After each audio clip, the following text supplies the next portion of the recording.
Widowed black mum with triplets left with $9 inheritance. Next day, lawyer drove her to a hidden estate. She stared at the crumpled check for $9, her tears making the ink blur, while her triplets slept on a mattress they all shared in their cramped Detroit apartment. Unaware that in 12 hours, a black Mercedes would pull up to change everything. Before we get deep into the story, please let me know in the comment where you're watching from.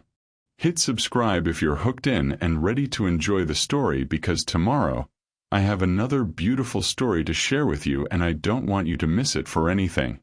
The fluorescent lights of the Walmart checkout line buzzed overhead as Keisha Williams counted her crumpled bills for the third time.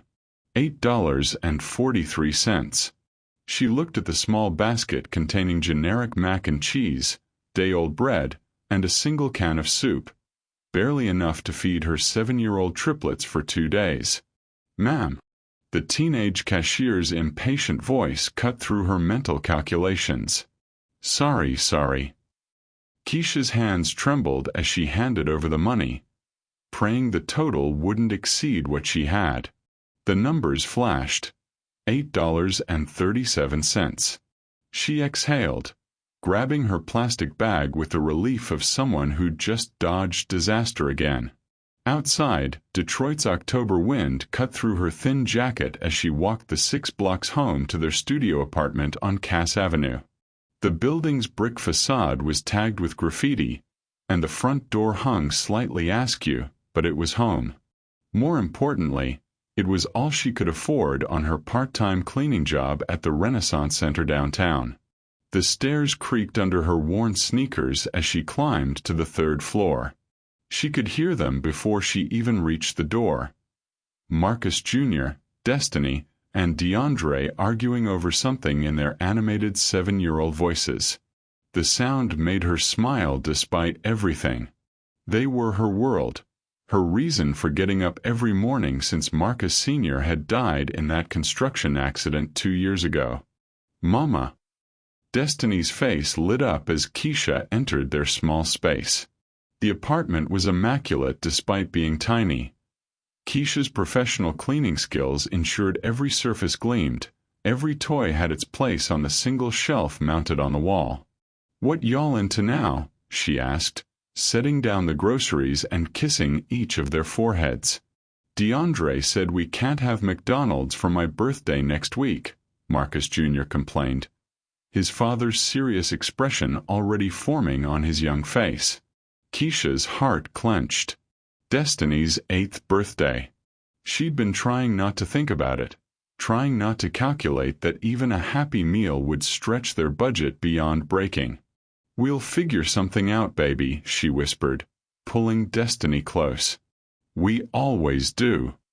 But as she prepared their simple dinner of mac and cheese, dividing 1 box between 4 people, Keisha wondered how much longer they could keep figuring it out. The rent was due in 3 days. Her cleaning job barely covered their basic needs, and winter was coming. That night, after the children fell asleep on their shared mattress, Keisha sat at their small table with a stack of bills and her calculator. No matter how many times she ran the numbers, they didn't add up to survival. She was about to turn off the single lamp when someone slid an envelope under her door. Keisha frowned, checking the peephole before opening the door to an empty hallway. The envelope was thick, expensive-looking, with her name written in elegant script. Inside was a formal letter on letterhead she didn't recognize and a check that made her laugh bitterly. "Ms. Williams, pursuant to the will of Harrison Blackwell, you have been left the sum of $9. A representative will contact you tomorrow regarding this bequest." $9. 9. Someone had actually taken the time to write up legal documents to leave her $9. It felt like the universe's idea of a cruel joke. What would you do if you received a mysterious $9 inheritance? Tell us in the comments below. Sometimes life's biggest surprises come in the smallest packages. Meanwhile, 300 miles away in East Hampton, New York, The Blackwell estate sat in darkness on its sprawling grounds overlooking the Atlantic Ocean. The 15,000-square-foot mansion had been empty for 3 months since Harrison Blackwell's death, its rooms filled with priceless art, antique furniture, and decades of memories. In his downtown Manhattan law office, attorney David Chen reviewed the file one more time.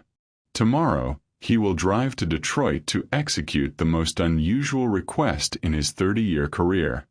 Harrison Blackwell had been eccentric, brilliant, and incredibly wealthy.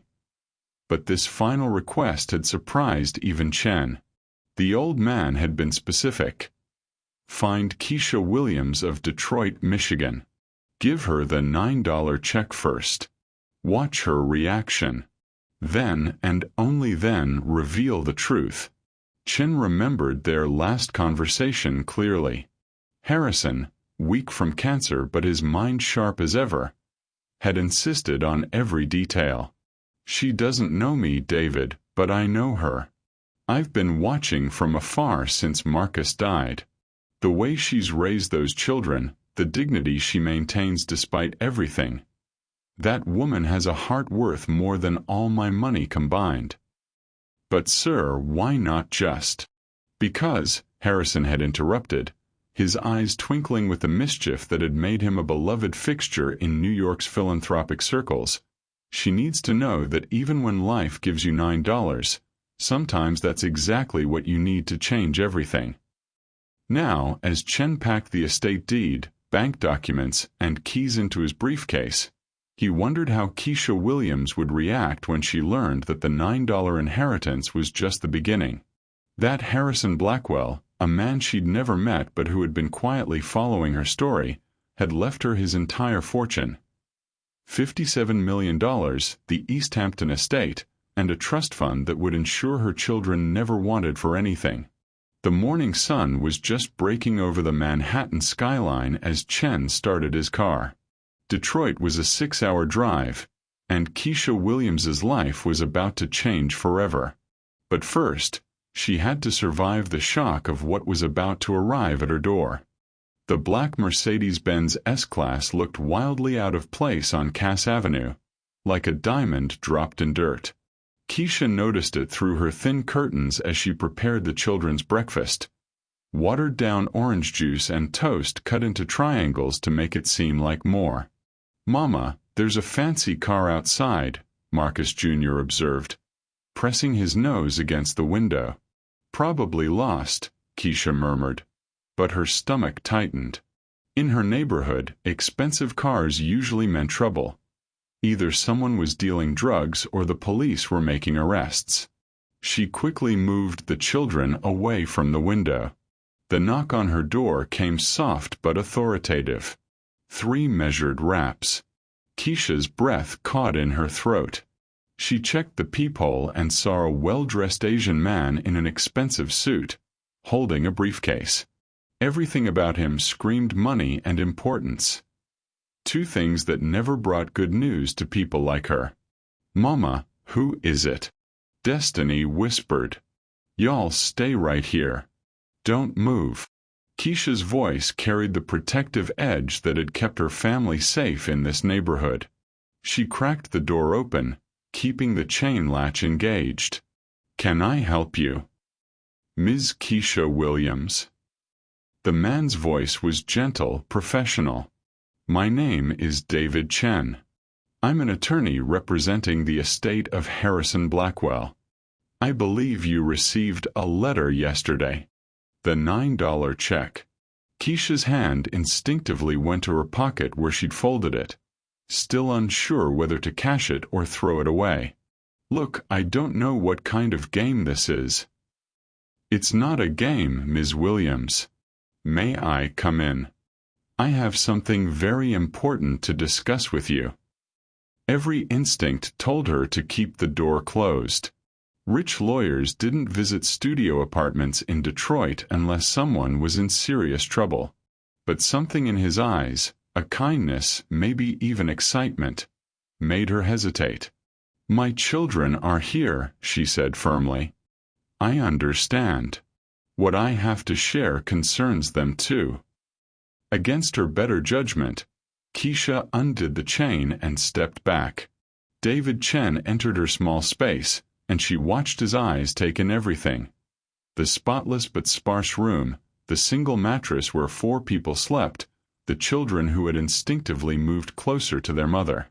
"Beautiful children," he said softly, and Keisha could tell he meant it. "You must be Marcus Jr., Destiny, and DeAndre." The triplets stared at him with wide eyes. Strangers didn't usually know their names. "How do you never mind? What do you want?" Keisha crossed her arms, positioning herself between the lawyer and her children. David Chen set his briefcase on her small table and opened it with deliberate care. He pulled out a thick folder and several official-looking documents. "Ms. Williams, 3 months ago, a man named Harrison Blackwell died of cancer in New York. He was 78 years old, had no living family, and possessed considerable wealth." Chen's voice was measured, professional, but Keisha could sense something deeper underneath. "In his will, he left specific instructions regarding you and your children." "I never heard of Harrison Blackwell." "He knew of you, though. He'd been following your story since your husband's death." A chill ran down Keisha's spine. "Following my story? What kind of?" "Nothing invasive, nothing improper," Chen said quickly. After Marcus's accident at the construction site, Harrison made some inquiries. He learned about a young widow trying to raise triplets alone, working multiple jobs, never asking for handouts. He was impressed by your strength. Keisha's hands began to shake. This felt wrong, invasive. Why would some old white man in New York care about us? Harrison wasn't white, Ms. Williams. He was a black man who grew up poor in Alabama, worked his way through law school, and built a fortune in real estate development. He never forgot where he came from. Chen's voice grew warmer. He never married, never had children of his own. But he believed deeply in recognizing quiet heroism when he saw it. The room fell silent except for the sound of traffic outside and the children's quiet breathing. "The $9 inheritance," Chen continued, "was his way of getting your attention. He wanted to see how you'd react to what seemed like an insult." "It was an insult," Keisha said hotly. "Was it? Or was it the exact amount you needed for something specific?" Keisha's breath caught. $9 was exactly what she needed to buy ingredients for a birthday cake for Destiny. Flour, eggs, and cake mix from the dollar store. She'd calculated it the night before, adding up the prices in her head while lying awake worrying about money. How could he possibly know that? Chen smiled, and for the first time, Keisha saw genuine warmth in his expression. Harrison was a very observant man. He also left specific instructions for me. He reached into the briefcase again and pulled out an envelope with her name written in the same elegant script. "He asked me to give you this." With trembling fingers, Keisha opened the envelope. Inside was a handwritten letter on expensive stationery. "Dear Keisha, you don't know me, but I know you. I know that you work 2 jobs and still find time to help your elderly neighbor Mrs. Johnson with her groceries. I know that you've never missed a parent-teacher conference despite working nights. I know that you donated your last $5 to the church collection when little Tommy Henderson needed surgery, even though your own children were eating cereal for dinner. I know that you are exactly the kind of person this world needs more of." The $9 was never meant to be an insult. It was meant to be a key. By the time you read this, Mr. Chen will have explained everything. But I wanted you to hear from me personally. You deserve every blessing that's about to come your way. Not because of your struggles, but because of your character. Your children will never want for anything again. Use this gift to build the life you've dreamed of. Most importantly, never forget that love, real, sacrificial, quiet love like yours, is the most powerful force in the universe. With profound respect and admiration, Harrison Blackwell. P.S. Happy birthday, Destiny. I hope you get that cake. Keisha's hands shook so violently she nearly dropped the letter. Tears streamed down her face as the words sank in. I don't understand. What a blessing. What gift. David Chen's smile broadened. Ms. Williams, Harrison Blackwell left you his entire estate. The house in East Hampton, his investment portfolio, his savings, everything. You've inherited $57 million. The letter fluttered to the floor as Keisha's knees buckled. Marcus Jr. caught her arm, his 7-year-old face filled with concern. Mama. Mama, you okay? 57. Keisha couldn't form the words. The number was too large, too impossible to comprehend. $1 million, Chen finished gently. And that's not all. There's a trust fund for each of the children's education, a foundation he wanted you to run in his name, and this. He pulled out an ornate set of keys. The keys to your new home. Would you like to see it? Outside, the black Mercedes waited like a chariot ready to carry them from one life to another. Keisha looked at her children's amazed faces, then back at the letter on the floor. $9 had become $57 million. A stranger's love had just changed everything. Pack your things, babies, she whispered, her voice breaking with emotion. We're going home. Keisha sat on the edge of her mattress, staring at the business card David Chen had left behind. The numbers on the documents felt impossible, surreal, like someone else's dream that had accidentally wandered into her nightmare of a life. Mama, you okay?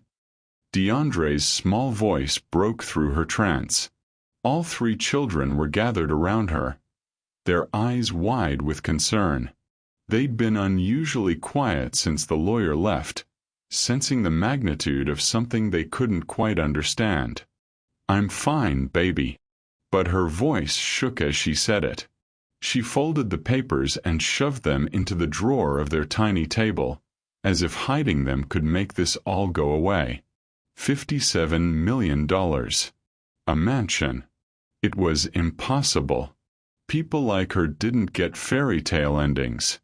People like her got eviction notices and empty refrigerators and children who asked for things she couldn't provide. Was that man here about Daddy? Destiny asked, climbing onto the mattress beside her mother. Keisha's throat tightened. No, sweetheart. It was about something else. But how could she explain it when she didn't understand it herself? Why would a complete stranger leave them everything? What was the catch? There had to be a catch. The rational part of her mind screamed warnings. This was a scam. It had to be. Rich white men didn't just hand over fortunes to struggling black women in Detroit. That wasn't how the world worked. That wasn't how her world worked. She pulled out her phone and Googled Harrison Blackwell scam. Nothing came up except obituaries from major newspapers, articles about his philanthropy, mentions of his business empire. Real articles. Real newspapers. The New York Times, the Wall Street Journal, Forbes. Her hands shook as she read. Harrison Blackwell, 73, had died 3 months ago. He'd been worth hundreds of millions. He'd donated to children's charities, education programs, organizations that helped single mothers. But why her? Why her specifically? A knock at the door made her jump. Through the peephole, she saw Mrs. Rodriguez from downstairs, holding an envelope. Keisha, honey, this was delivered for you. Fancy-looking thing. The envelope contained a single photograph and a handwritten note. The photo showed her from behind, walking with the triplets outside the Renaissance Center where she worked. She was holding their hands, all four of them laughing at something. She didn't remember the moment, but seeing it from this angle, seeing how small she looked, how thin, but how her children gazed up at her like she was their whole world, made her breath catch. The note was written in the same elegant handwriting as Harrison Blackwell's will. Asterisk Keisha, if you're reading this, David has found you and delivered my gift. I know you're afraid. I know you think this is too good to be true. I would have felt the same way. I never had children of my own. Never married. Built an empire but forgot to build a family. But I've been watching you for 2 years, ever since I read about Marcus's accident in the paper. The way you've raised those beautiful children, the dignity you've maintained, the love you've shown them even when you had nothing left to give, that's worth more than all the money I've accumulated. You see, Keisha, I learned something important too late in life. Wealth isn't about what you have. It's about what you can give. And you've been giving everything every day to 3 little souls who will grow up knowing what real love looks like because of you. This isn't charity. This is recognition. Recognition of a mother's love that never wavered, never failed, never asked for anything in return. The money is yours. The house is yours. But more than that, the future is yours to create for those children. Don't be afraid of receiving what you've already earned through your heart. With deepest respect, Harrison asterisk. Keisha read the note 3 times, tears streaming down her face. But instead of joy, she felt anger rising in her chest. Who was this man to watch her? To decide what she deserved? To swoop in like some fairy godfather when she'd been fighting this battle alone for 2 years? I don't need your pity, she whispered to the photographer, though she knew he couldn't hear her. I don't need saving. But even as she said it, she thought about Destiny's birthday, about the rent due tomorrow, about Marcus Jr.'s shoes that were too small and DeAndre's cough that she couldn't afford to have checked by a doctor. She crumpled the note, then smoothed it out again. Crumpled it, smoothed it out. Her children watched her with worried eyes. Mama. Marcus Jr.'s voice was so much like his father's it made her chest ache. Are we going to be okay? She looked at her babies. Her beautiful, brilliant, resilient babies who deserved everything good the world had to offer. Who deserved better than sharing a mattress in a studio apartment, better than counting pennies for groceries, better than watching their mother cry when she thought they were asleep. But accepting this gift felt like admitting defeat, like admitting she couldn't take care of them on her own, like betraying Marcus Sr.'s memory somehow. We're always okay, she told them, pulling them close. We don't need anyone else. We have each other, and that's enough. But late that night, after the children were asleep, she sat in their tiny bathroom with the door closed and David Chen's business card in her hands. The number stared back at her, waiting. She dialed halfway, then hung up. Dialed again, hung up again. Outside, Detroit hummed its familiar lullaby of distant traffic and urban life. This was her world. This was what she knew. Taking Harrison Blackwell's money would change everything. And change was terrifying even when it promised to be good. What if she wasn't strong enough for that kind of life? What if she messed it up? What if her children grew up entitled and spoiled instead of grateful and kind? What if she accepted help and it disappeared just as quickly as it had come? She tucked the card back into the drawer next to Harrison's letter and the legal documents. Tomorrow she will go to work. Tomorrow she would clean offices and count pennies and figure out how to make $9 stretch until her next paycheck. Tomorrow, she would pretend that a stranger's generosity hadn't just offered to solve every problem she'd been carrying alone. But first, she had to get through tonight with the weight of possibility pressing against her chest like a secret she wasn't ready to tell. The leather seats of David Chen's Mercedes felt like sitting on a cloud compared to anything Keisha had experienced in years. But comfort couldn't calm the storm of emotions swirling through her as they drove east on Interstate 80, the Detroit skyline fading in the rearview mirror. Her children sat in the back seat, wide-eyed and unusually quiet. Marcus Jr. kept running his small hands over the smooth leather, while Destiny pressed her face to the tinted window, watching the landscape change from urban decay to rolling farmland. DeAndre had fallen asleep against his sister's shoulder, exhausted from the morning's revelations. "I still don't understand," Keisha said for the third time, her voice barely above a whisper. "Why would a stranger leave us everything? There has to be a mistake." David glanced at her through the rearview mirror, his expression gentle but firm. "No mistake, Mrs. Williams. Harrison was very specific about his wishes. He wanted you to have time to process this gradually, which is why we're making this journey together instead of simply handling everything through paperwork." They were trapped together for the next 6 hours. No choice but to sit with the impossible reality that her life had just transformed completely. Keisha felt simultaneously grateful and terrified, blessed and burdened. "Mama," Destiny's voice piped up from the back seat. "Is this really happening? Are we really rich now?" The word rich hung in the air like something foreign and dangerous.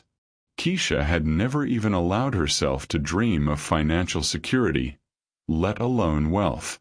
She'd spent so long surviving day by day that the concept of tomorrow being guaranteed felt surreal. "I don't know what we are, baby," Keisha admitted, her honesty as much for herself as for her daughter. "But we're together, and that's what matters." As they crossed into Ohio, David began sharing more details about Harrison Blackwell. How he'd built his fortune through tech investments in the 1990s. How he'd lost his own family, wife and daughter, in a car accident 15 years ago. How he'd spent his remaining years quietly supporting single mothers and their children through anonymous donations. He had investigators not to spy, but to find families who embodied the values he believed in, David explained as they passed through Toledo. Mothers who sacrificed everything for their children. Families who maintained dignity despite hardship. You weren't his first beneficiary, but you were his final choice. The one he wanted to receive everything. Keisha's hands twisted in her lap. "But I'm not special. I'm just trying to survive, trying to be a good mom. There are thousands of women doing exactly what I'm doing." "That's exactly what made you special to him," David said softly. "You never asked for help. Never complained publicly about your situation. You worked multiple jobs, kept your children clean and fed and loved, maintained hope when hope seemed impossible. Harrison said you reminded him of his late wife. Quiet strength that changed the world just by existing in it." The comparison to someone Harrison had loved deeply made Keisha's chest tight with emotion. This man, this stranger, had seen something in her that she couldn't even see in herself. "Tell me about him," she said suddenly, needing to understand the person who had just rewritten their entire future. David's voice took on a warmer tone as he shared memories. Harrison's legendary Christmas parties where he'd anonymously pay off medical debts for dozens of families. His habit of visiting children's hospitals dressed as different superheroes every week.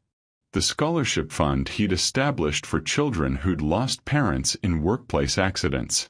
He was lonely, David admitted as they stopped for gas in Pennsylvania. Incredibly generous, universally respected, but deeply lonely. "I think in some way, Watching your family from afar gave him purpose in his final years. He used to say that seeing you raise those children with such love despite everything made him believe in goodness again.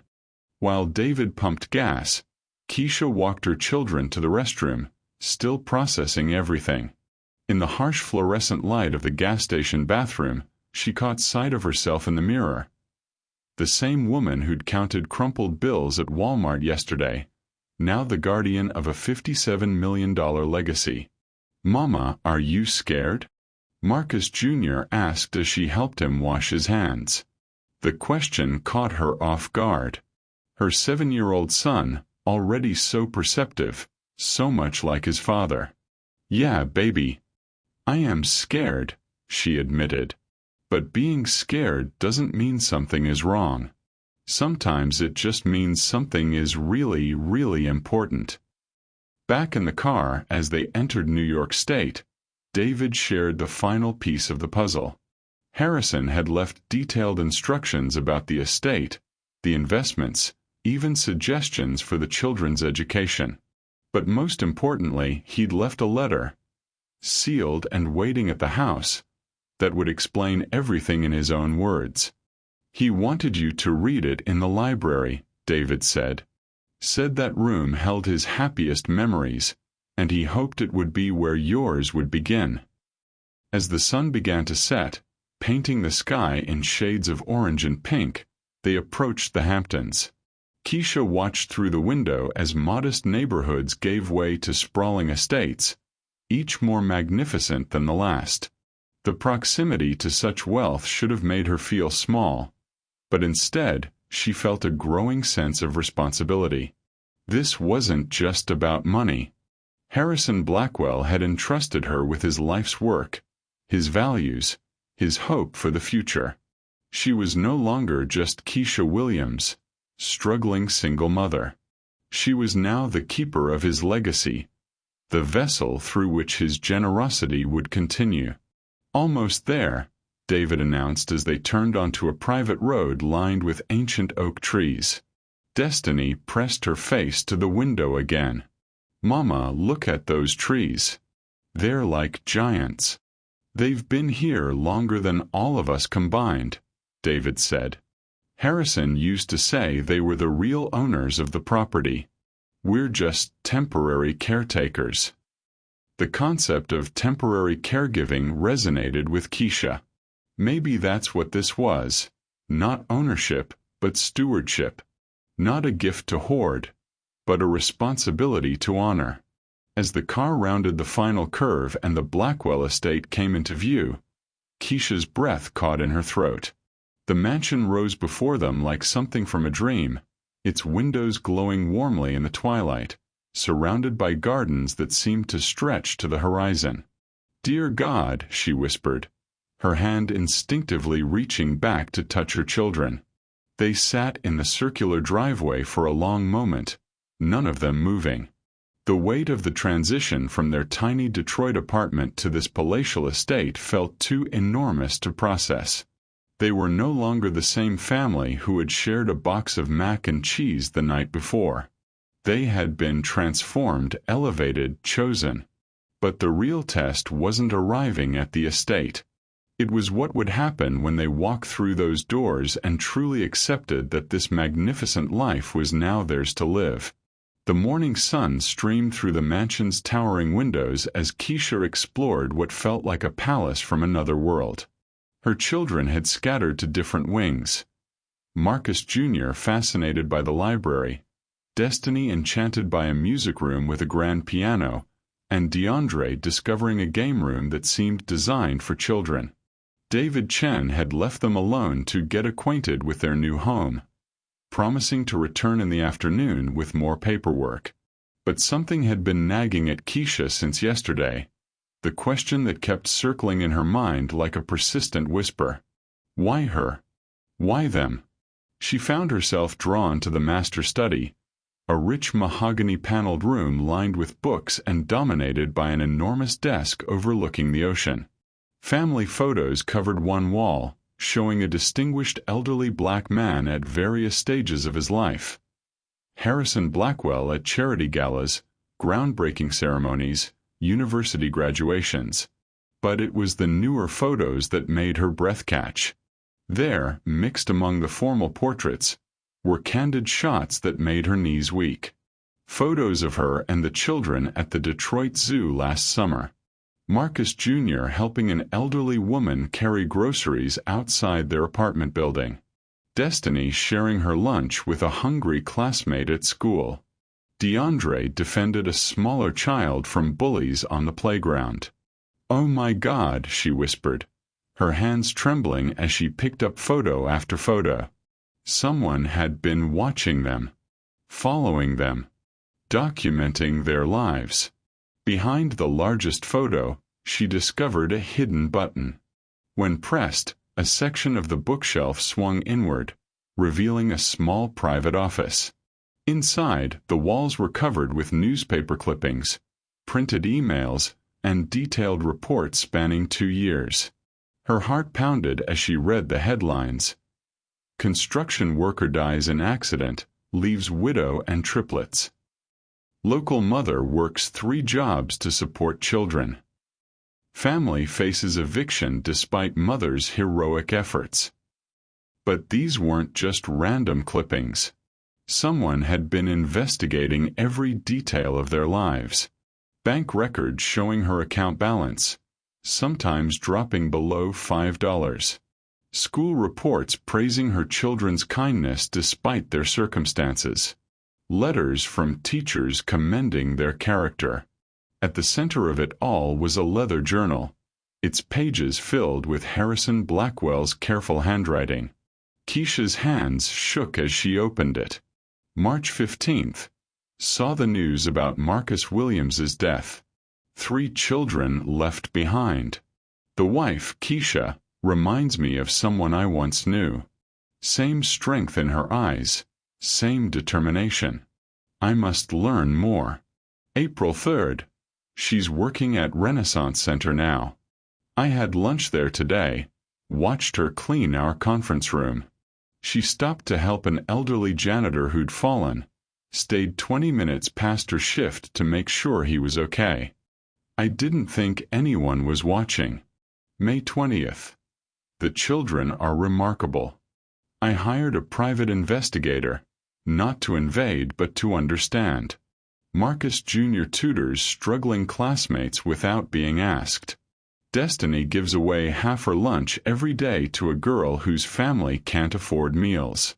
DeAndre stood up to bullies picking on a disabled child. Came home with a black eye but no regret. Tears blurred Keisha's vision as she continued reading. June 8th. She's 3 months behind on rent but spent her last $20 buying birthday presents for a neighbor's child. I've never seen such selflessness. She's raising those children to be the kind of people this world desperately needs. August 14th. I visited Detroit today, walked past their building. Saw her through the window, reading to all 3 children on their shared mattress. She was using voices for each character, making them laugh despite having no money for entertainment. I thought of my own childhood, my grandmother who raised me with nothing but love and stories. The entries became more personal, more emotional. September 30th. My doctors give me 3 months. I've lived 73 years, accumulated more wealth than I could spend in 10 lifetimes. But I've never seen the kind of richness Keisha Williams possesses. She doesn't know it, but she's been teaching me what true wealth looks like. October 5th. I've made my decision. David thinks I'm crazy, but I know what I saw. This woman loves unconditionally, sacrifices without complaint, and raises her children to see the best in others. If anyone deserves to never worry about money again, it's her. October 12th. Final entry. I may never meet Keisha Williams in this life, but I've learned from her example. She'll think the $9 inheritance is cruel, but I need her to understand. Sometimes the smallest gifts open doors to the greatest treasures. I pray she'll forgive an old man's eccentricity and accept this gift in the spirit it's given. Love recognizing love. Keisha collapsed into the chair, Harrison's journal pressed against her chest as tears streamed down her face. This stranger, this wealthy, powerful man, had seen her family's struggles, and instead of judging their poverty, he'd recognized their richness. "Mama." She turned to find Marcus Jr. in the doorway, his young face creased with concern. "Mama, why are you crying? Did we do something wrong? Do we have to leave?" Keisha wiped her tears and pulled him close, her heart breaking with the realization that her children still expected disappointment, still braced for loss even in the middle of a miracle. "No, baby," she whispered, kissing his forehead. "We're not leaving. We're finally home." But even as she said it, a new fear crept in. How could she possibly be worthy of this gift? How could she live up to the faith a dying man had placed in her? And what if she failed? What if she somehow proved undeserving of Harrison Blackwell's extraordinary generosity? Outside, the ocean stretched endlessly toward the horizon, beautiful and intimidating in its vastness. Like the new life that lay ahead of them, it was full of possibilities she'd never dared imagine, and responsibilities that terrified her to her core. The hidden room had revealed the truth of Harrison's love, but it had also unveiled the weight of living up to a dead man's dreams. The morning sun streamed through the floor-to-ceiling windows of the estate's breakfast nook as Keisha sat with Harrison's journals spread across the mahogany table. For 3 days now, she'd been reading his words, learning about the man who had changed their lives forever. "Day 847 since I started watching over the Williams family," she read aloud to Chen, who sat across from her sipping coffee. Keisha worked a double shift at the Renaissance Center, then took the bus to Marcus Jr.'s parent-teacher conference. She fell asleep on the bus ride home, but still managed to help all 3 children with homework when she got back at 11 p.m. How does she do it? "He documented everything," Chen said softly. "Every school play, every doctor's visit, every time you chose to buy them shoes instead of fixing your own. He called you the mother I wish I could have been." Keisha's eyes filled with tears as she turned to another entry. The triplets were outside with Mrs. Patterson, the estate's longtime housekeeper who had stayed on to help with the transition. Their laughter drifted through the windows as they explored the rose garden. "Today, I watched Keisha give her last $20 to help her neighbor Mrs. Johnson buy insulin. That woman has a heart the size of the Atlantic Ocean that I can see from my bedroom window. She doesn't know it yet, but she's teaching me what real wealth looks like." "Why didn't he ever approach us?" Keisha whispered, running her finger along Harrison's careful handwriting. "All those years he was watching, helping from the shadows." Chen leaned forward. "He was afraid. Harrison lost his own family young, his wife and son in a car accident 20 years ago. He blamed himself, said he'd been too focused on making money to really love them while he had the chance. When he found your story through a news article about Marcus Sr.'s accident, he saw a chance to love from a distance without risking more heartbreak." Keisha closed the journal and walked to the massive window overlooking the Atlantic. The waves crashed rhythmically against the private beach below, a sound so different from the city noise she'd known all her life. "Mama, look what we found." Destiny's voice called from the garden. Keisha turned to see her daughter running toward the house, clutching something in her small hands. Marcus Jr. and DeAndre followed close behind, all 3 of them glowing with the kind of joy she hadn't seen since before their father died. "What is it, baby?" Destiny burst through the French doors, breathless with excitement. "It's a treasure box. Mrs. Patterson said Mr. Harrison left it buried by the big oak tree just for us." In her hands was an ornate wooden box, clearly handcrafted and beautiful. Chen smiled knowingly as the children gathered around. "Open it, Mama," DeAndre urged, his eyes wide with anticipation. Inside the box were 3 smaller boxes, each labeled with one of the children's names in Harrison's distinctive handwriting. But there was also a letter addressed simply to "the family I always wanted." Keisha's voice trembled as she read aloud. "Dear Keisha, Marcus Jr., Destiny, and DeAndre. If you're reading this, then Chen has done his job and you've found your new home. I know this must all feel overwhelming, but I want you to understand something important. This isn't charity. This is love. For 2 years, I watched your mother love you 3 with a ferocity that humbled me. I watched her skip meals so you could eat. I watched her walk miles in worn-out shoes so you could have new ones. I watched her hold 3 part-time jobs and still find energy to read you bedtime stories. Keisha, you loved those children the way I wish I had loved my own son. With presence. With sacrifice. With everything you had, even when you had nothing. The boxes contain something special for each child. Not expensive gifts, but pieces of my heart. Marcus Jr., yours contains my father's compass and a note about always finding your true north. Destiny, yours has my mother's locket and a promise that you are beautiful inside and out. DeAndre, yours holds my collection of lucky stones from beaches around the world. Because luck is really just love disguised as coincidence. But Keisha, my dear girl, your gift is bigger than what fits in a box. Your gift is watching your children grow up without ever having to choose between their dreams and your next meal. Your gift is knowing that love, real, deep, sacrificial love, never goes unnoticed, even when it feels invisible. You saved me, Keisha. From a distance, your family taught this old man what it means to love without conditions, to hope without guarantees, to give without expecting anything in return. Welcome home. Forever grateful. Harrison Blackwell. P.S. The Real treasure isn't what I left you. It's what you brought to this house. The sound of children laughing, the warmth of a real family, the echo of love in rooms that had been silent too long. By the time Keisha finished reading, all 5 of them were crying.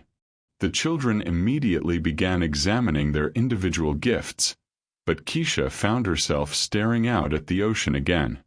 He really did love us, she whispered to Chen.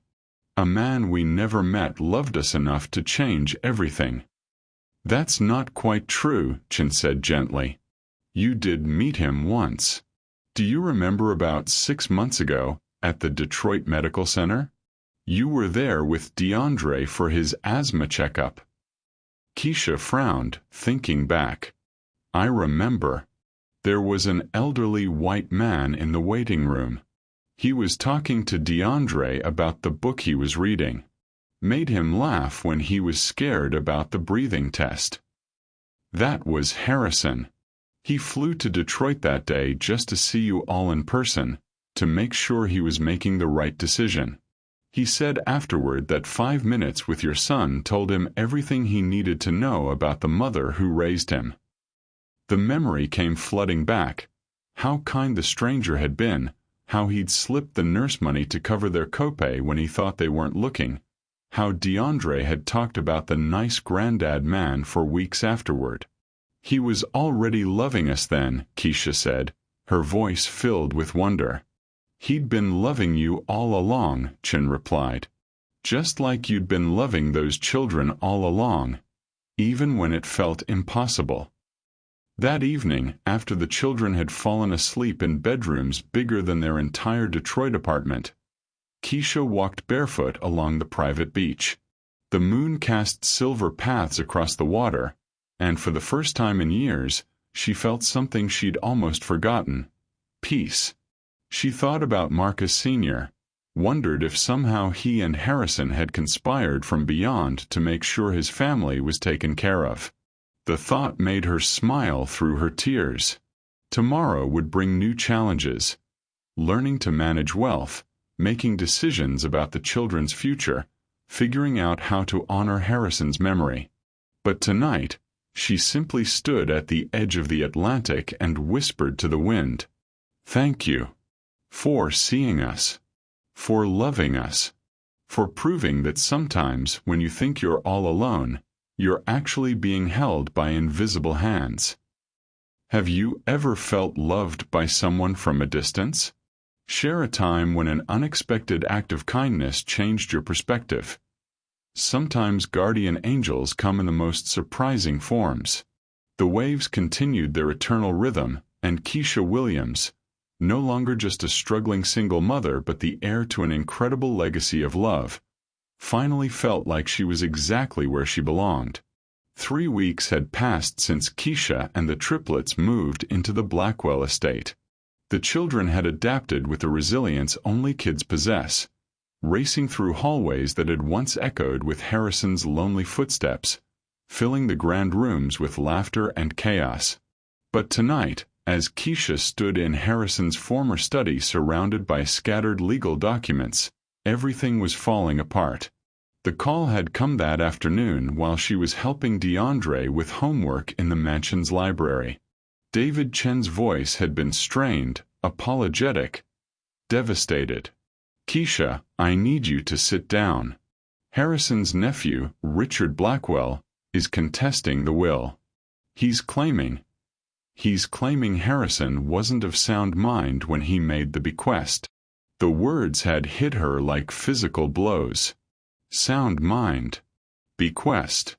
Legal terminology that translated to one simple truth. They wanted to take it all away.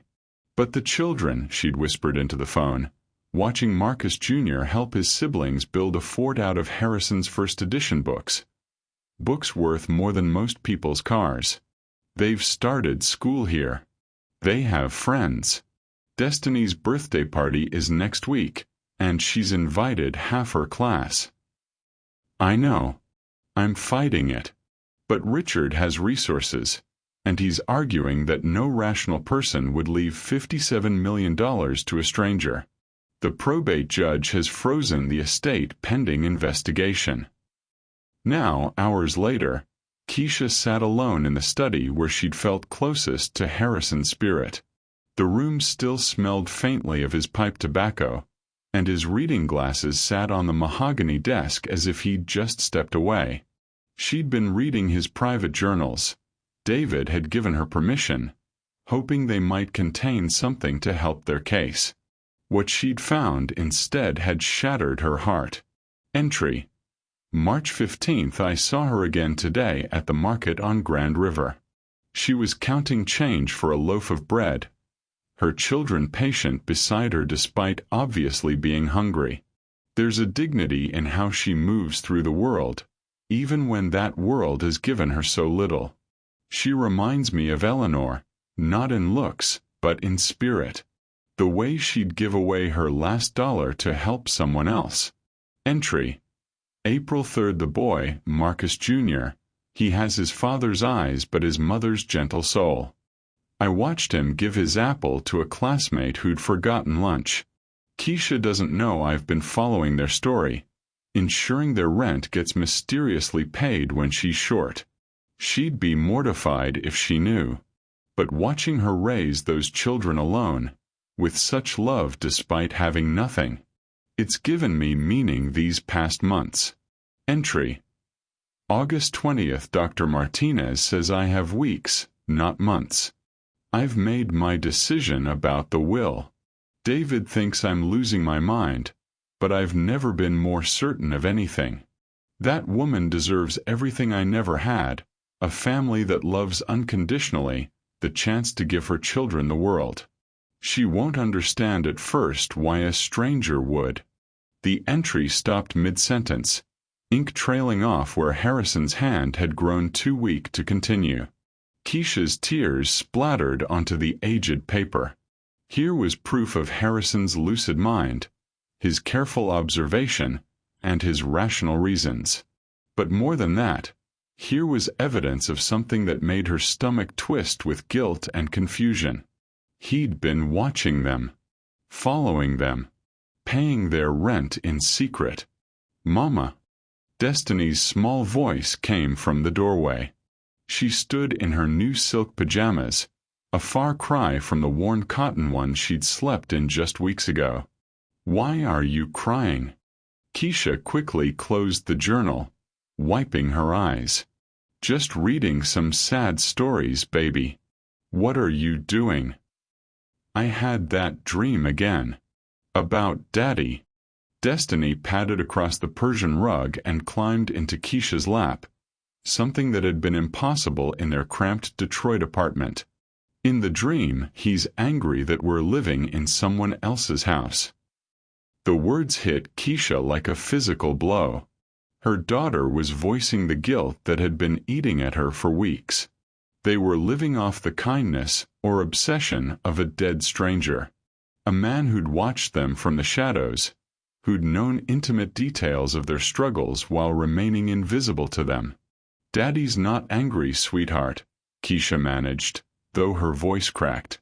"He wants us to be happy." "But we didn't earn this," Destiny said with startling clarity for a 7-year-old. "The teacher asked where our new house came from, and I didn't know what to say. The other kids think we're pretending to be rich." Before Keisha could respond, her phone buzzed with a text from an unknown number. "Saw the news about the will contest. Funny how some people think they deserve what others worked for. Enjoy it while it lasts. A concerned citizen." Then another. "Gold digger. That old man was clearly sick when he wrote that will. You don't belong in that world." And another. "Teaching your kids they can get something for nothing? Great parenting." The messages kept coming, each one a dagger. Someone had leaked the story to the local news, and now the internet had opinions about her life, her worthiness, her children. Destiny looked up at her mother's stricken face. "Mama, are we bad people for living here?" The question broke something inside Keisha. She thought of Marcus Sr., who'd worked 16-hour days laying concrete, who'd never taken a handout in his life. He'd taught her that dignity came from earning your way, that accepting charity, even when desperate, came with a cost to your soul. But this wasn't charity. Or was it? Harrison had watched them like they were a project, a cause to make him feel better about his wealth. Had he really cared about them, or had they just been his final act of philanthropy? "I don't know, baby," she whispered, holding Destiny tighter. "I don't know anything anymore." The next morning brought fresh hell. David Chen called with worse news. Richard Blackwell had hired private investigators who'd found evidence of Harrison's stalking behavior. The secret rent payments, the anonymous grocery deliveries, the mysterious scholarship fund he'd set up for the triplets' future education. "They're painting him as unstable, obsessed," David explained. "And they're suggesting you somehow manipulated him, even though you never met." "But I didn't even know he existed." Keisha protested. "I know that. You know that. But Richard's lawyers are good at spinning narratives. They're requesting a full psychiatric evaluation of Harrison's final months, claiming undue influence from parties unknown."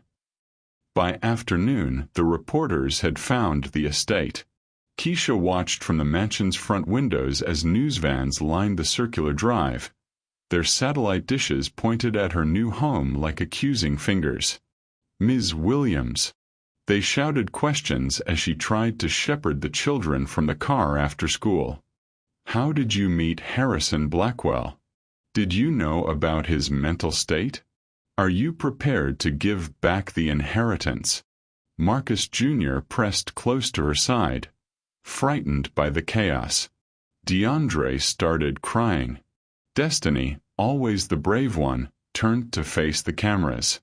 "My mama's a good person," she shouted, her small voice fierce with protective anger. "She works hard and takes care of us." She never did anything bad. The image of her 7-year-old daughter defending her on national television was more than Keisha could bear.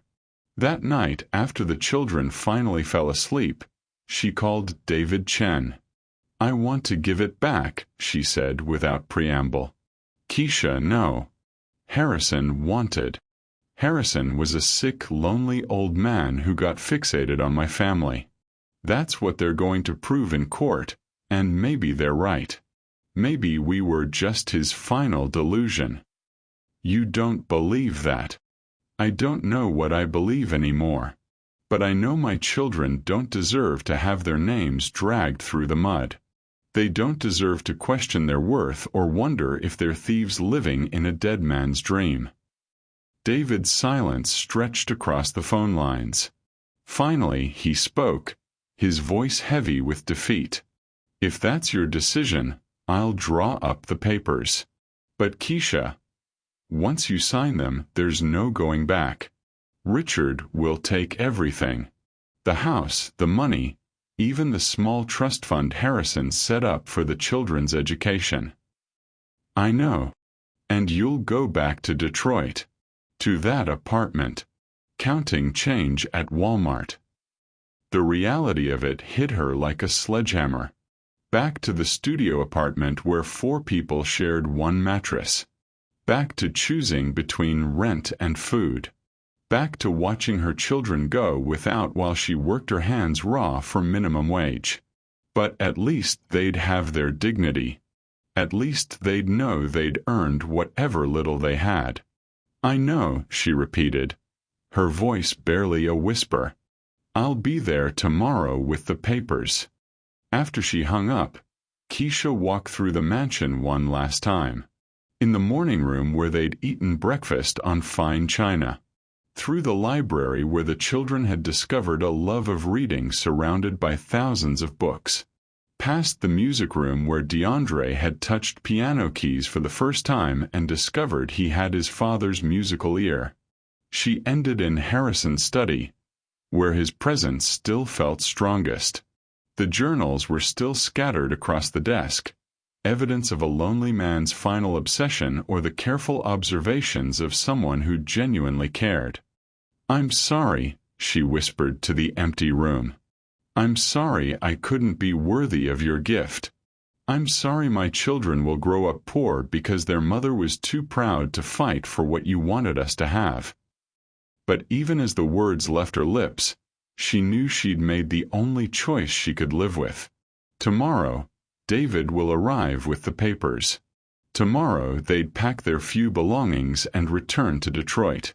Tonight was their last night in paradise, and she intended to spend every moment memorizing the sound of her children's laughter echoing through rooms that would soon be empty once again. In her pocket, her phone buzzed with another cruel message from a stranger. She deleted it without reading it, but the damage was done. The world had decided she was a gold digger, her children were con artists, and Harrison Blackwell had been a foolish old man. Maybe they were right. Maybe this had all been too good to be true. Maybe some people were meant to struggle, and dreaming of more was just another way of breaking your own heart. The silence in the East Hampton mansion felt heavier than lead.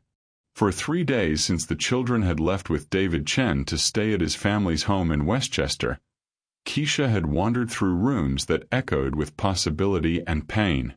Every mirror reflected a woman she barely recognized. Someone who owned priceless art, who had millions in the bank, who should have been celebrating instead of drowning in doubt. She stood in Harrison's study now, holding the letter he'd left specifically for this moment. David had given it to her after Marcus Jr.'s cruel words, after her children had chosen their grandmother over her, after everything had shattered. Her hands trembled as she read Harrison's handwriting again. "Keisha, if you're reading this, then the hardest part has begun. Not the poverty. You've already conquered that with grace. Not the loss. You've turned that into strength. The hardest part is believing you deserve love when those closest to you make you feel unworthy of it. I know about cruel words from my family. I know about feeling like an outsider in your own life. The choice before you isn't about money. It's about whether you'll let fear convince you that love always comes with conditions, or whether you'll finally accept that some love is given freely, without strings, without judgment, simply because you exist and you matter. Through the floor-to-ceiling windows, she could see the Atlantic stretching endlessly toward the horizon. The same ocean that had once seemed like an impossible dream from her Detroit apartment window now lay before her like a promise she was too afraid to claim. Her phone buzzed. Another voicemail from Marcus Jr., his 8-year-old voice tight with confusion and hurt. "Mama, Grandma Dorothy says you're being selfish. She says rich people like you now don't care about family. But I miss you, Mama. DeAndre cried last night. Why won't you come get us?"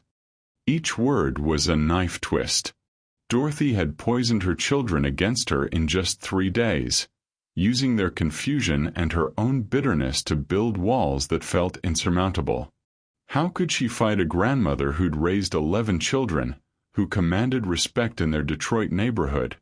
Who could make Keisha feel like that scared 19-year-old girl again with just a look? She walked to Harrison's desk, where David had left another envelope marked, "For when the choice becomes too hard." Inside was a photograph that made her breath catch. Harrison with a young black woman and 2 children, all of them laughing on these very estate grounds. On the back, in Harrison's handwriting, "My daughter Elena and my grandchildren, 1987. They called me crazy for loving across lines that society had drawn. They chose their mother's family over me when she died, saying I could never understand their struggles. I spent 30 years respecting their choice and dying alone, thinking respect meant staying away. Don't make my mistake, Keisha. Love fights. Love persists. Love shows up, even when it's not welcome, because that's what love does." The weight of his regrets settled over her like a blanket. Harrison had died alone not because he wasn't worthy of love, but because he'd convinced himself that loving someone meant letting them go when they pushed him away. Just like she was doing now. Her phone rang. David Chen. "Keisha, I know you said you needed space, but the children are asking for you constantly. Marcus Jr. keeps asking when you're coming home, despite what Dorothy's telling him. And there's something else.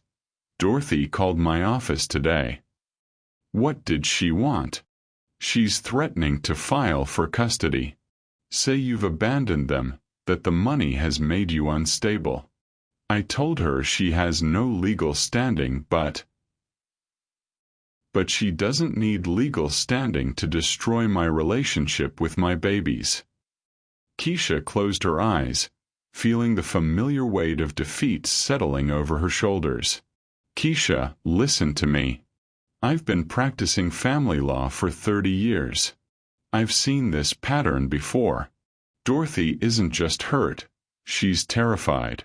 Terrified that you don't need her anymore, that her grandchildren will forget about their Detroit roots, that she'll lose the only family she has left. Her cruelty is coming from a place of fear. That doesn't excuse what she's doing to my children." No, it doesn't. But it means there's still a chance to reach her. The question is, are you going to let her fear dictate your choices, or are you going to fight for your family? After David hung up, Keisha sat in the growing darkness of the study, surrounded by the ghosts of Harrison's regrets and the echo of her children's confused voices. The choice before her crystallized with painful clarity.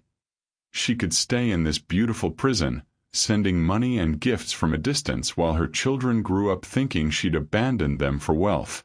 Or she could do what Harrison couldn't. She could fight.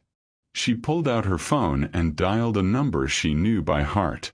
"Dorothy, it's Keisha." Well. The rich lady finally calls. Dorothy's voice dripped with decades of accumulated resentment.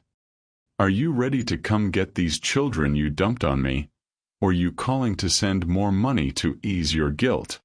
Every instinct screamed at Keisha to hang up, to retreat back into the safety of hurt silence. But she thought of Harrison's daughter, of 30 years of missed birthdays and Christmas mornings, of love that died not from lack of caring but from lack of courage. I'm calling because I love those children more than my own life, and I love you too, even though you're trying to tear my family apart. Silence on the other end. Dorothy, I know you're scared. I know you think this money means I'm going to forget where I came from, forget who raised Marcus, forget that you were there when I had nowhere else to go. But I need you to hear me, really hear me. I would give up every penny, every painting, every room in this house before I'd lose my babies. And that includes losing the woman who helped shape the man I loved. You think your fancy words can fix this? But Dorothy's voice cracked slightly. I think my love for Marcus's mother and my baby's grandmother is bigger than both our fears. I think we can choose to trust each other instead of letting pride destroy what we have left of Marcus's legacy. Another long pause. Then, barely audible. They've been asking for you. All three of them. Even when I told them things I shouldn't have said. Keisha closed her eyes, feeling the first crack in the wall between them. What if we all came home together? What if the money wasn't about leaving Detroit behind, but about making sure Detroit has everything it needs? What if we could build something beautiful right where we started? What do you mean? For the first time in days, Keisha felt something besides despair stirring in her chest. Hope, fragile but growing stronger. I mean, what if we opened a community center on Cass Avenue? What if we made sure every mama in our neighborhood never has to count coins at Walmart again? What if we proved that getting blessed doesn't mean forgetting where you came from? The silence stretched so long that Keisha wondered if Dorothy had hung up. Then, in a voice thick with tears, You really mean that? You'd come back to Detroit? Dorothy, Detroit made me who I am. Those streets taught me how to fight, how to survive, how to love fiercely and protect what matters. This money doesn't change that. It just gives me the tools to fight bigger battles. And the children? Keisha's voice broke with relief and determination. Our children are coming home to a family that chooses love over fear every single day. When she finally hung up, Keisha walked out onto the estate's terrace overlooking the ocean. Tomorrow, she will drive back to Detroit. She would pack up their tiny apartment, not to abandon it, but to transform it into the foundation for something larger. The East Hampton house would become their retreat, their reminder of how far they'd come, but home, real home, was wherever they chose to build love together. She pulled out her phone one more time and called David Chen. David, I need you to draw up papers for a foundation. The Blackwell-Williams Foundation. We're going to change some lives. As she spoke, outlining her plans for community investment, education programs, and housing initiatives, Keisha felt Harrison's presence like a warm hand on her shoulder. He had chosen her not despite her struggles, but because of how those struggles had shaped her heart. Now it was her turn to choose, not just for herself, but for everyone who came after. The choice was made. Love would fight. Love would persist. Love would show up. And tomorrow, love would drive home to Detroit. The morning sun streamed through the floor-to-ceiling windows of the estate's breakfast room as Keisha watched her triplets chase each other across the manicured lawn that stretched toward the Atlantic Ocean. Their laughter carried on the sea breeze, a sound that still made her pause and thank God every single day. 3 months. 3 months since David Chen had driven her from that cramped Detroit apartment to this palace by the sea. 3 months since she'd learned that Harrison Blackwell, a stranger who had somehow known her heart, had seen something in her worth $57 million and a lifetime of security. "Morning, Mama." Marcus Jr. burst through the French doors, sand still clinging to his bare feet. At 8 now, he was growing into his father's features, but his eyes held a lightness that had been missing during their hardest days. "Morning, baby. You hungry?" Keisha smiled, gesturing toward the breakfast spread that Maria, their housekeeper, had prepared. Even now, having staff felt surreal, but Maria had become more like family, a grandmother figure the children adored. "Can we have pancakes on the beach today?"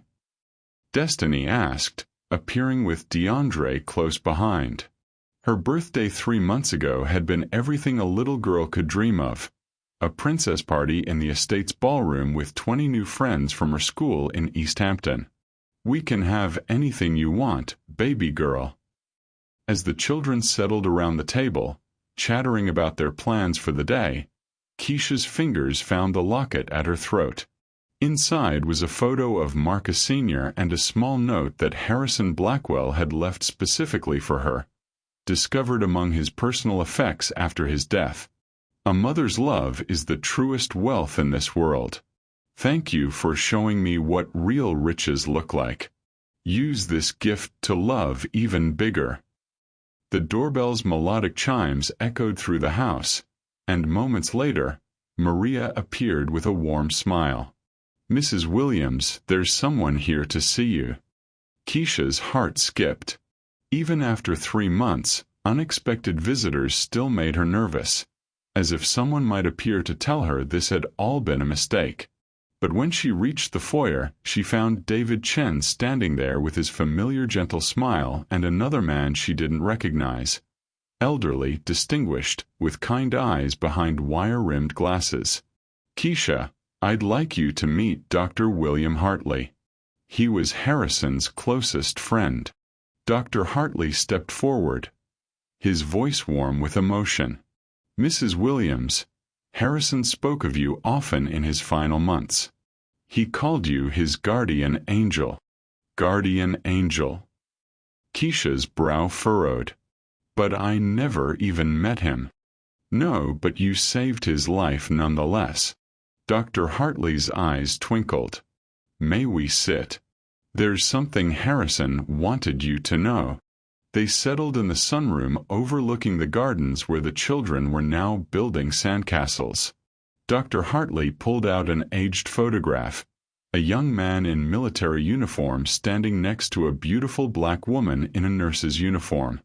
"This is Harrison at 22, and this is Nurse Dorothy Williams, your husband's grandmother." Keisha's breath caught. Grandma. During the Korean War, Harrison was badly wounded and lay dying in a field hospital. Dorothy Williams worked 3 straight days to save his life, refusing to give up when everyone else had. She told him, "Son, you got too much love left to give to quit now." Tears welled in Keisha's eyes as Dr. Hartley continued. Harrison never forgot her kindness. When he returned home, he tried to find her to repay her, but she'd moved. He carried that debt in his heart for 70 years.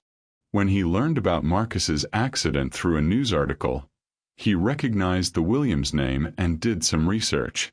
He discovered you were Dorothy's great-granddaughter-in-law. He said watching you raise those children with the same fierce love that Dorothy had shown him. It was like seeing an angel twice in one lifetime. Keisha wiped her tears, understanding flooding through her. The $9 was Dorothy's hourly wage at that hospital. Dr. Hartley smiled. Harrison said it was the most valuable $9 ever earned, because it represented the love that saved his life, love that lived on in you. David Chen reached into his briefcase. "There's one more thing, Keisha. Harrison established a foundation in your name, the Dorothy Williams Foundation for Single Mothers. He wanted you to decide how to use it to help other women like yourself." As Keisha held the foundation documents with shaking hands, Marcus Jr. appeared at her elbow. "Mama, are you crying happy tears again?" She laughed, pulling him close. "The happiest baby." "Good. 'Cause we made you something."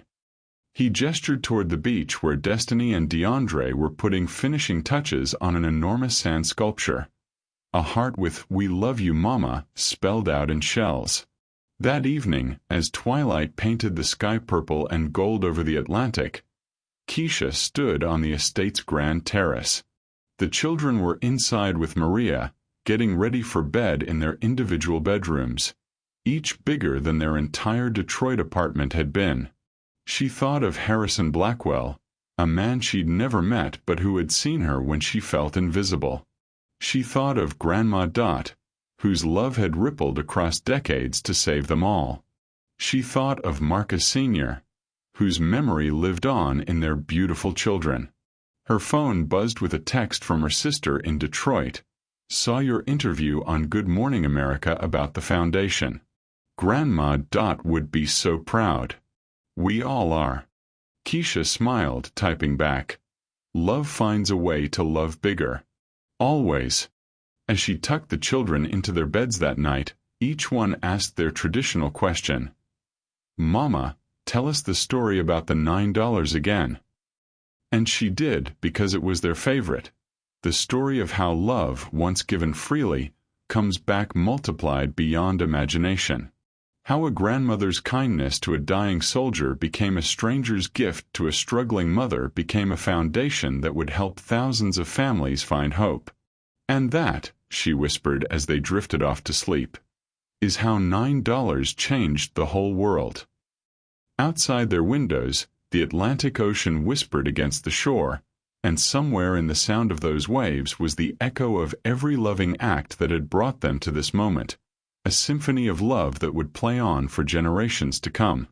Love has a way of coming full circle in the most unexpected ways. Share in the comments below. Have you ever experienced unexpected kindness from a stranger? Sometimes the smallest acts of love create the biggest miracles. Thanks for sticking with this story till the very end. But trust me, you haven't seen anything yet. The next story is crazier, more shocking, and will blow your mind. Click the image on your screen now and dive right in. And don't forget to hit that subscribe button so you never miss a single twist.